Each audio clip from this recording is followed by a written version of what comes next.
Welcome to the Success Scenario. I'm your host, Dustin Abrego. On the Success Scenario, we meet and hear from current LCC students, people just like you who have faced challenges, why they chose LCC, and how they turned their situation into a successful one.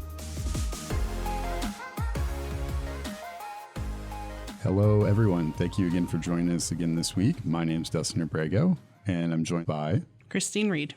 So you're going to LCC. Yes. What semester are we in right now for you? If I got my associate's degree, it would be the semester right before the last one. Okay. If I was going the 3-in-1, which is what I'm looking at, Okay. I've got a long way to go. Okay. So we're already getting into this 3-to-1. Mm-hmm. What does that mean for people that are maybe not sure about what LCC is about and what a 3+1 program is? Oh, it's amazing. I'm sorry. I like tell us saving money. So Sure. LCC, because they've got the greatest rates in the area. I am a Lansing resident. So of course I have resident rates, which is great. We are able to go to school with the university center, being able to give you a little bit of the bachelor's programs without the bachelor's big expensive price. And then when you're done with all of that, you transfer to the actual university, and then it's only maybe a year, and then you'll be able to complete your degree for way less money. And you're taking classes here, though, even though they would count for a bachelor's degree in the 3+1, right? Correct. Okay. Which university are you going to be? Are you enrolled in that currently? Not yet. Okay. Which one are we looking at for you? We're looking at Davenport and then Northwood. Northwood. Okay. What program are you in now? I'm a business major with a human resources focus. Okay. So that would be what I'm looking to do. The business major part without the human resources focus would be Northwood, Okay. but they have a master's degree in human resources. So I have to speak with them a little bit more about that. And then Davenport does have both the bachelor's and the master's degree when it comes to human resources. Why do you want to do these things? Because you're currently, you said when we walked over here, you said you're also working, right? So Yes. You're not just student hanging out, going to classes, chilling, right? You got a life and doing a bunch of stuff, right? Right now, I'm a customer service representative over the phone in a phone center local, which is great. They do have opportunities to advance, but my major thing is that I want to help people to succeed in the role that they're in. And if they're not succeeding in that role, find them a different role instead of recycling people and, oh, no, you don't work anymore. You don't work out. And then just discarding them. Find them a place where they can succeed and excel in that role. And I think it's great because then people are invested in, which is the biggest company investment is people. So that's kind of my thing. You don't sound passionate about that at all. Wow, I can tell it all. Just a wee little bit. I really, I've seen people get disheartened and be like, I'm not succeeding in this and I don't know why. And they feel badly and they're not being helped to help them to be able to get a good interview or a good view or a good whatever their thing may be at that workplace. And the people are just like, well, that person didn't work out, just fire them. Why? Yeah. Retrain them. Yeah. If they're not doing well in here, switch them to something else. Maybe they'll do better in that. And once those people get it, because I'm a mentor at where I work right now, once those people get it, they take off and they're loyal and they come to work and they're happy. Why would you not want to invest in your people? Yeah. Where did this passion for like people overall come from? Because you're like doing this job right now and then you're like, oh, I'm all in on people. Because when I work with students, sometimes figuring out that passion and that like, not just go for your passion, because I feel like that's sometimes lighthearted, but this is what pulls me forward, like emotionally for work and other things and a career. Like, how did you find that out? Because like you're definitely in that. And like, I get excited. That's why I'm grinning like an idiot over here. Because like hearing you talk so passionately about that is like inspiring and it's fulfilling for me. So like, how did you go about finding that for yourself? Oh, well, it's weird how I come about this. I was a restaurant manager and I saw a lot of that discarding and it killed my soul. I absolutely hated it. And then years later, I was actually working at Beekman Center as a custodian. Okay. And I saw the staff there find the key to these kids being able to succeed in like the little jobs at school or whatever. And I was like, that's what I want to do. I want to see, you know, somebody's got a disability. I don't like disabled. I like different ability because I can do what you can do. I just have to do it differently. Yeah, of course. And that's fine. Yeah. So the people that are doing, you know, oh, well, I can mop a floor. This kid got so excited because he was like, I mopped the whole floor and I can do that. And it's such pride. And he felt such accomplishment, and you can't put a price on that. It was amazing. So that's really where my passion got. I was doing the accounting focus. That's a lot of numbers. I love numbers, but it didn't help me to really, I really like people, and I really want to help people to be able to succeed in life and help themselves. So Again, I'm like smiling like an idiot over here as well, because that's my biggest passion is helping people find and excel at whatever their performance of what they're doing. And that's really fulfilling for me. So I'm glad I get to talk to someone that also appreciates that. Yeah. It means a lot to me. Is this your first time going to college then? Is this like a second time career change type deal?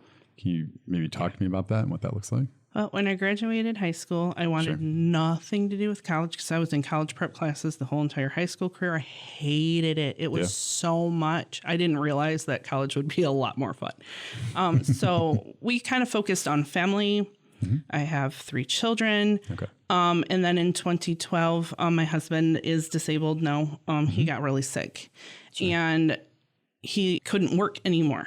So I was like, okay, now I got to find not just a job. I need to find a career because now I have a family I have to support. So in 2012, I started LCC. Well, my financial aid got screwed up because of, you know, financial aid stuff. And I stopped for a while because I was doing full-time work. Well, Michigan Reconnect comes up and Futures for Frontliners comes up. And I'm like, you know what? I'd be stupid not to try during pandemic when I'm fully working full time, but I'm a custodian at a school that's closed, so I have time.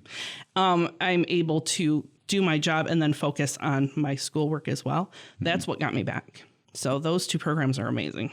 So for those listening in, Future Frontliners was offered by the state of Michigan to provide education for people that were working overall. And then also Michigan Reconnect are people that are 25 and older that do not or haven't finished a degree, really, again, to reconnect them to education and what that looks like. And it provides coverage in the tuition and dollar cents in that way. Not all the fees. So it's not an everything type deal. But it helps. It helps a lot to help engage people back into education, to find what they're looking for and not just a job because you're doing this to fulfill a need. Right. What were you majoring in the first time you were here? That was the accounting major. Okay. I was a business major with an accounting focus. Okay. And I thought, okay, well, I mean, I've done a lot of jobs. Tax preparation was one of them. And I absolutely love numbers. And I loved helping people with their taxes and stuff. So I thought that was really pretty phenomenal. But I was looking into, for one thing, I always tell my kids, look at the environment you're in. What can you make money on? Because my sister she's got a master's degree in archaeology. What is she doing right now? Not archaeology. So I wanted them to show their focus and understand that you need to look at your environment and see, 1, what are you passionate about? And 2, how can you make money out of being passionate about that? That way you can actually use the degree that you just paid a lot of money for.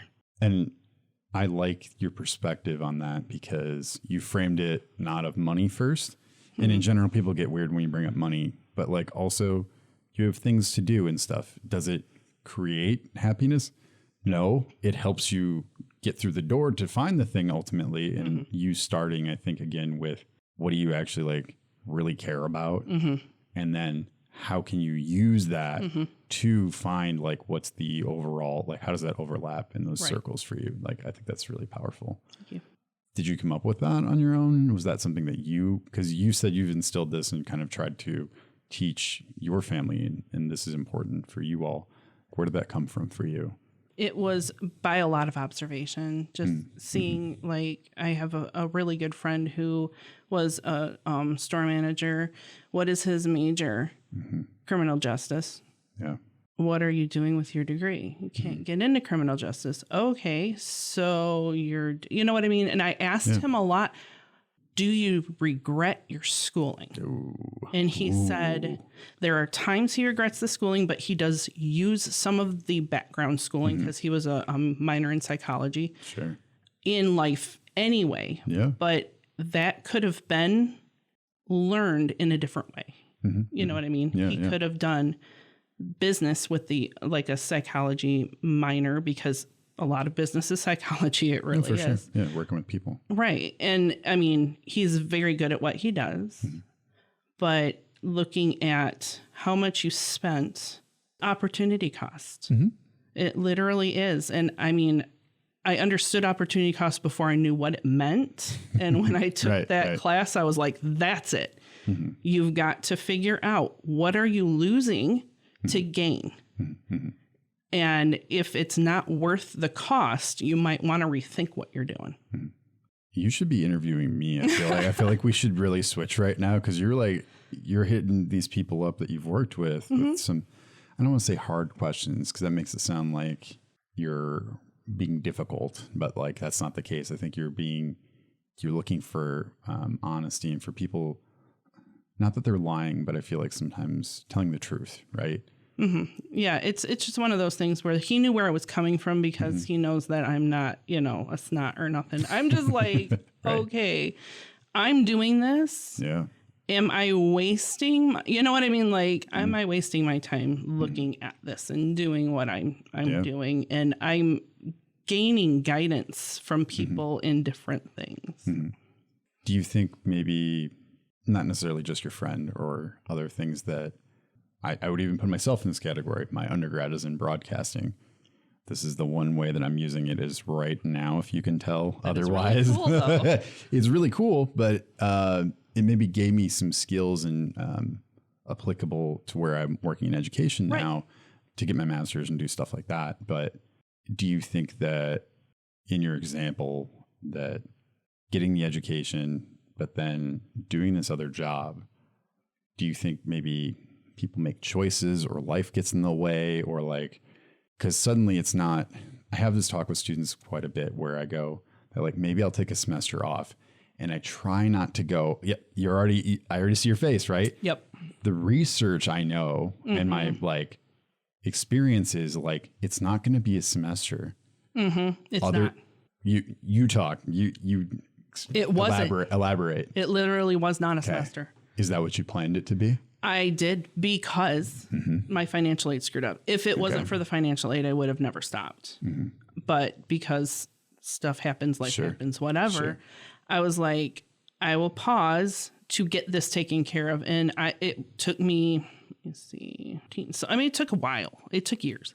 I mean, I don't regret gaining the wisdom that I was able to gain, and the friendships and the network and everything else that I was able to gain. I still talk to the people that I worked with during that break. And financially, I'm better off now, because I work in a place right now that's actually, helping pay my bills. So it's lovely. So I don't regret that, but I strongly encourage people to really look at that opportunity cost. My daughter stopped, and I'm like, so not to be a typical mom. Mom did this. Mom doesn't want you to do what I did. And I have always taught my kids that, because I didn't go to school. I decided family was going to be something that we would focus on first. Sure. And I've shown them, look at the struggle we had to have because we were not financially set. And I could have been a lot better off. Your childhood could have been a lot smoother.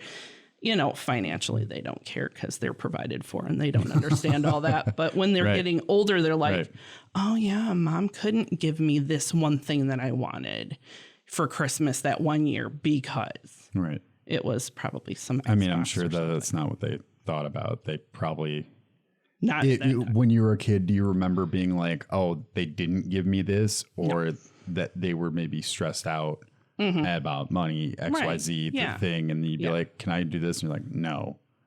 And I try to be as straightforward and honest as possible. Dude, we can't afford that right now. Yeah. But it, of course, depended on how old they were, too. Sure. So, it's one of those things. It's a balancing act. You don't want to overshare, but you don't want to show them that it's like, no. And then I'm not going to explain to you, we just can't afford that right now. But we might be able to afford that later. Welcome to the Parenting Podcast. My name is Dustin Abrego. No, that's super great. I just wanted to comment that, like, don't undervalue yourself as a parent. Because clearly, even from the way you talk about your kids, and I can see you get like excited. I know you get excited about them and everything. And like putting them first doesn't make you good, bad, or the other. But as you said, like, don't do what I did. Right. Like, hey, really focus on, like, okay, I have like my kids, my daughter right now, she's double majoring at LCC. Sure. And I told her, don't think that you have to, leave home. I got this. Focus on the school. Get as much as you can get now. As little amount of debt, I'm assuming. Big time. Yeah. Big time. Exactly. Because the debt is, and it's not getting any better. That's really a good thing. You're at home. All your needs are provided. You only have these little bills. Try to stay on focus with this. I want to champion my kids to be able to be who they need to be. Yeah. And I see her vision for her future, and it's amazing. That's so exciting. Yeah. Thank you for sharing that. Sorry, we got way into your like family life there for a minute, but thank you for sharing. What would you tell someone then that is like, maybe like, I don't know, maybe I'm going to take a semester off, or like I'll start next year? Weigh your opportunity cost. Okay. Seriously. Okay. Because if you cannot even, of course, then of course, don't, because then you're just going to stress yourself out. I was talking actually to one of my coworkers because I was telling her about the program we have at work is that they're offering us to work 30 hours and get paid for 40 because of enrollment at LCC. And That's I was awesome. The guinea pig. So that was really awesome. And I'm trying to spread the word so that people know about this opportunity. It's an amazing opportunity. Yeah. And she was like, oh, I'm going to take 3 classes. And I'm like, no, just a minute. How much are you working? Okay. Not that you can't. Not that you can't. However, think about this for a minute. And I go, how many credit hours? 12. You're a full-time student at that point in time. You're full-time working, kind of. Maybe scale that down half. Yeah. And she took my advice, and she's going to be doing that. That's awesome. But we're also very good accountability partners. So if you find somebody that you can be accountable with, that's awesome. And as many as possible. Like, I'm accountable to my kids. I asked my son, did you get this stuff done? He goes, no. And he goes, hey, how's your homework coming? Keep me accountable. Yeah. You know what I mean? Yeah. I welcome that because I want people in my life to keep me on focus in a loving and helpful manner. Yeah. Anytime I've worked with students that are parents and have whatever, this is where I like do the parent guilt to them, even though I'm not a parent, and be like, how do you want to model education for your kids? Right. And then they're like, dang it. Yeah. I'll be at the table again tonight and we're all going to do homework together. But it works. And like they like, even if they don't want to do it, they know that, oh, I'm setting the example. Truly. And that's what's important overall. And we've been able to take the opportunity at the library. And my daughter and my son and I will sit there, lock ourselves in one of those amazing rooms that are quiet. And just be focused on getting this homework done. And then if you have a question, I'm right here. Yeah. It's really, really impactful for him to see that not only am I preaching, get your stuff done, I'm actually walking, getting mine. Right. Talk to me about your successes here at LCC. What's something that you're like really proud of since being a student? It could be a project, could be a class, could be, I didn't think I could do this. And like, I actually did really well at that. Well, For one thing, I didn't think I ever wanted to go to school because I didn't, I'm not that smart. What are you talking about? And I'm really, I'm getting on the president's list. Yeah. That's amazing. 4.0. All right. Yeah. Heck yeah. And my GPA, I'm really proud of my GPA because I've worked really stinking hard for that thing. And a lot of those classes are just, wow, a lot. I'm taking, the harder you get in, you're going to get into those higher level classes, but I'm enjoying them. Okay. And that's awesome. And this semester, I'm so sorry. I took an 8-week, it's a 16-week class in 8 weeks. Okay. And I was like, all right, that's a choice. I don't know how I made that choice. That was not a conscious choice, but I found that being very mindful of my schedule is super important now. Just wow, because you have to make sure that you know that you are, okay, this is what I'm doing now. This is what I'm doing now. This is what I'm doing now. And make sure that you stay on task because, that can get really overwhelming really quickly. How did you go about doing this? This is like a point of I was awful at as a student, very, very awful. I had to learn the hard way, failed more classes than anyone else that I've usually worked with as a student. And I don't say that as a point of pride. I say that, like you said, for your kids of don't do what I did. That's what I'm trying to work with students. So I had to learn the very hard way about time management and stuff. Oh my gosh. So how did that go for you? Because again, coming back as a student, getting back into it, but you're not just doing the student thing. No. You're doing the work thing. Yes. You're doing the mom, the family thing, the everything. So how do you lay that out? Very intentional. Okay. Very, very intentional scheduling. The last 2 weeks have taught me that I don't know anything about intentional scheduling because I'm we'll do this doctor's appointment, and then we'll do this doctor's appointment, then we'll do this, and then we'll do this. And I'm like, I have no time to get my homework done. And I cannot skip sleep. This is a 45-year-old, 6-year-old person. I cannot skip sleep. That is not happening anymore in my life. I have to be, if I'm not in bed by 10, you don't want to know me in the morning. It's just, it's not pretty at all. So making sure that I stay on task, I write everything down. I have a schedule I have got to keep to. And I have learned this very important word, no. And people do not get happy about me saying, no, right. I cannot accomplish that today. But I have found that is very valuable in especially mental health. If you are too stretched, don't overcommit because then you're just going to disappoint everybody. You're having all these balls in the air and everything will fall down. So I have learned to say, no, I can't do that right now. I know that that's hard for a lot of people to do much. Oh, very. If you were working with someone and you knew that they'll commit to everything, but their results are I don't know, it might be there, they might not. Or the person that does really great at that one thing and you know that you can always reach out to them for that one thing, who would you rather work with? Right. It's always going to be the person that you know can follow through. And is it annoying that sometimes they're not going to do anything else? Maybe. But we know that they can really do a great job overall at whatever that means. So you're totally right. What is it for you when trying to prioritize? Because you said sleep. I always say that with my students where I go, because my next follow-up question is how do you do stuff to keep yourself sane? Because none of us can function as a machine. We're not like that. No. And I always say when was the last time you did something for yourself? And I go, you can't do, I took a nap or I ate something. Those are required to be alive. True. That's bare minimum of living and existing.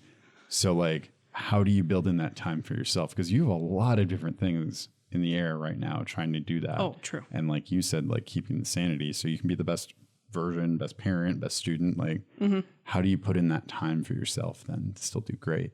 You're that's super cute. You think that I have time for myself. Hilarious. My time for myself is the shower. Okay. Legit. And I was actually used that as one of my talking points in one of my classes because he was like, how do you meditate? I don't have time. No, that's great. That's a good one. The shower, I would say. The shower. Yeah. Nobody bugs you there. Yeah. You can think there Or you can just be quiet. Well, I guess how old your kids are, I could still hear like, Mom. Right, Like, yes. I don't know. I guess. My youngest is 16. He is not going to be bugging me in the shower. He thinks it's creepy and ew, Mom, whatever. Just go away and do your thing and I'll do my thing, So, I mean, the only person that would bug me in the shower is my husband. Sure. And most of the time he's doing, other stuff. We've got 2 dogs and a cat. Most of the time it has something to do with the dogs. But yeah, there's no time for myself right now. I'll push back a little bit. There's Okay. never a time where you're like listening to a podcast or a radio show or something that you enjoy doing that's just Christine. In the car. In the car, whatever. Yes. Does it? Okay. What On is my it? commute, Okay. What is it? I will YouTube and Yeah. I love Ryan George. He does the pitch meetings and stuff like that. Oh, 'cause they're okay. funny. Yeah. Just hilarious. Yeah. And then there are times where I will be so stressed out, I will do what I call like rage screaming. Okay. So Judas Priest, Red. I already listened to all these heavy metal things. Anyway, I'm really now into some German heavy metal. It's great. You should check it out. It's really cool. I like Judas Priest. Yeah. Oh, true. That's not where I thought we were going. You're like, No. I listen to these YouTube videos and they're fun and whatever. And then you're like, oh, but then I also get down to rage with Judas Priest. Yeah. But you crank it up. Yeah. You turn down the windows and you scream. Oh, you're screaming. Okay. Yes. All right. And it releases all that stress and all the tension. It gets all the poison out so that you can function. I know. Not a lot of people are like, what's your favorite band? No. Yeah, Iron Maiden. I'm Legit. I'm not laughing at you. I'm like, you were referencing like, would you meditate in the shower and stuff? And then you're like, well, I also scream down the highway. True. Listening to like, what I'm trying to think of one of their songs. But okay, so rage. Screaming down the highway to release the demons. Okay, truly. got it. All right. Because you have there's so many poisonous thoughts. Sure. And we all have them and we all get stressed out and we all just drag.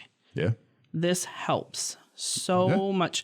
But that's one of my processes. Some people just will not get into that and stuff. But I really and I've talked to my kids about it. And my son goes, there was this one day he wanted to do it. And he started screaming and then he starts laughing because this is just ridiculous that we're going down the highway. And I'm like, I'm screaming like, okay, Psycho Stick. I don't know if you know them, but their caffeine song is my theme song for one thing. If you scream caffeine, it's just therapeutic. Okay. It's super fun.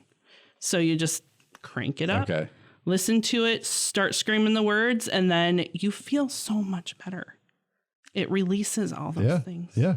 I laugh because your genuineness in this, not at what you did or said or any of that, because taking that and owning that, again, I could tell why Christine was selected to be a part of this as our student of the month, part of academic student success.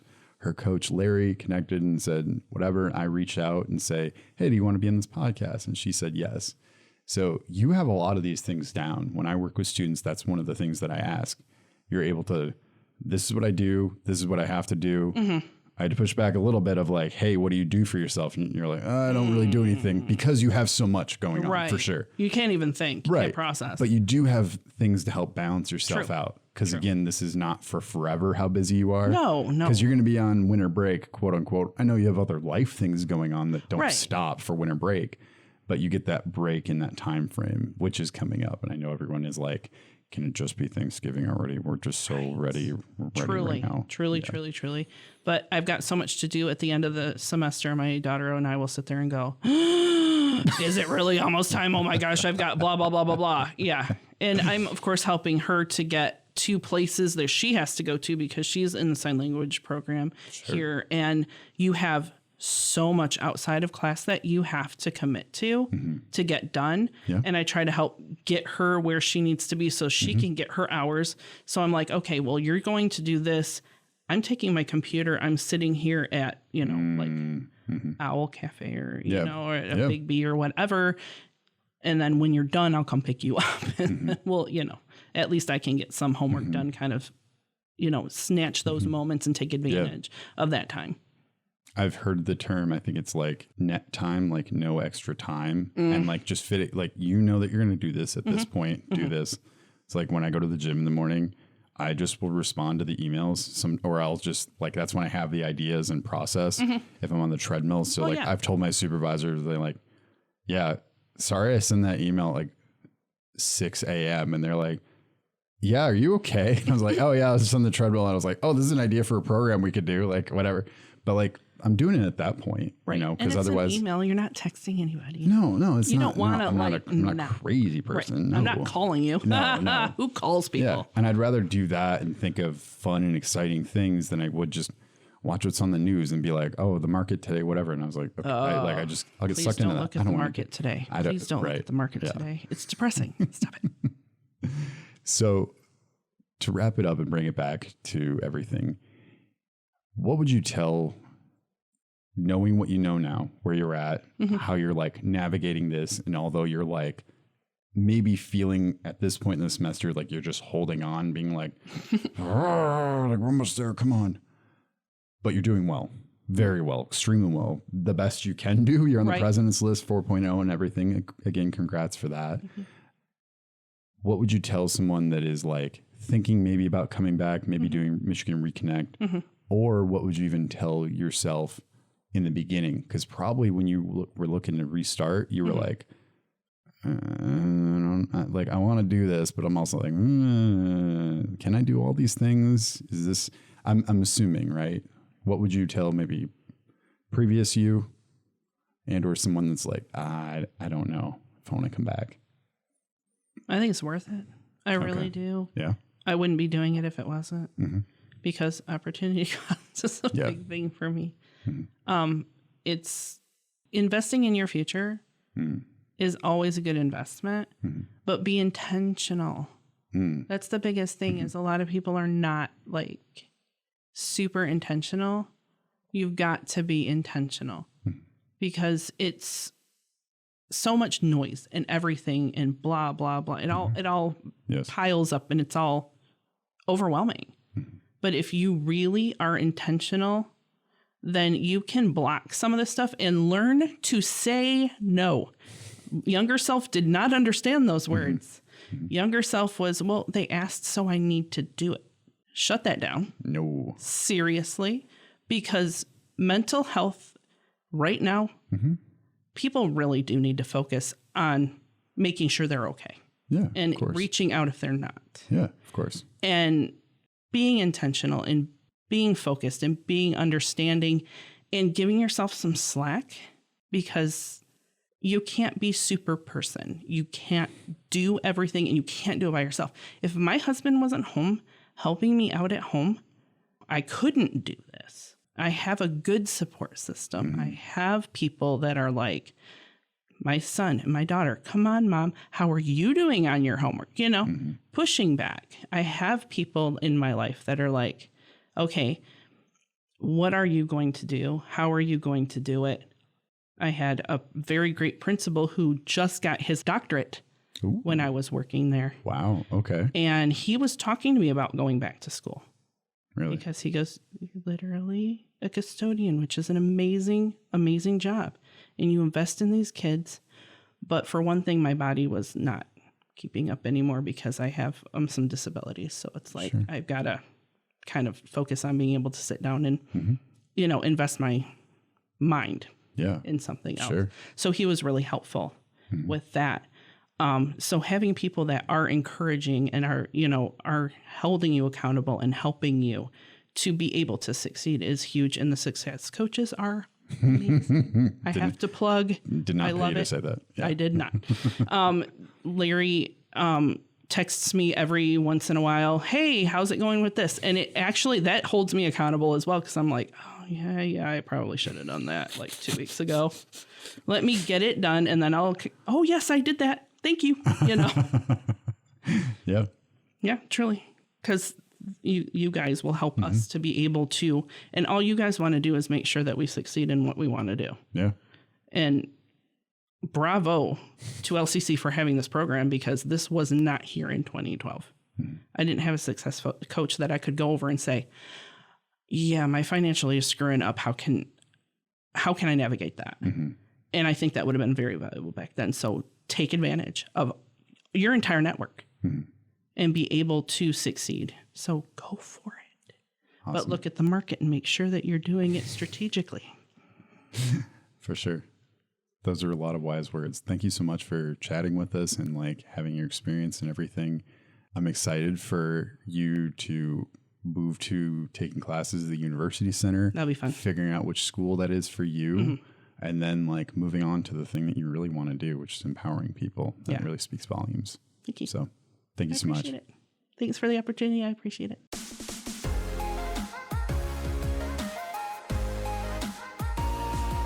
Thank you for taking time out of your day to listen to the Success Scenario. You can listen to this episode and past episodes anytime online at lccconnect.org. The Success Scenario is a program dedicated to inspiring students towards a path of success. I'm Dustin Abrego, and if you're a current LCC student with a great story to share or know someone with a story to share, connect with me on Twitter or at LinkedIn at Dustin Abrego, Abrego. Until next time, success starts with you.